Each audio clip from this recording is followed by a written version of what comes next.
की करणीबाधा म्हणजे काय, त्या गोष्टी समजणं गरजेचं आहे का नाही, ही जोपर्यंत तुम्ही समजून घेत नाही 21व्या शतकात तोपर्यंत ह्यातनं बाहेर पडू शकणार नाही. करणीबाधा म्हणजे सर्वसामान्य आपल्याला वाटतंय काय की बाहुली, त्याला लावलेल्या पिना, कापलेला लिंबू किंवा त्याला लावलेल्या पिना, पुन्हा अंगारा टाकतोय, कोण नारळच फोडतोय, कोण भंडाराच टाकतोय, कोण दहीभातच टाकतोय, त्यालाच करणीबाधा म्हणता का वेगळं काय आहे? ही जे स्थान भगवंताने बनवलंय माऊली ते अंधश्रद्धेतनं श्रद्धेत न्यायला.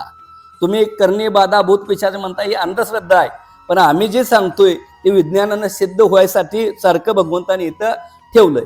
तर हे करणीबाधा जे म्हणतो आपण ते आत्ता सांगितले ही वस्त्र आहे, त्याच्या पाठीमागं काय वापरलं जातं ह्या गोष्टी मात्र आपण 21व्या शतकात जाणणं गरजेचं आहे.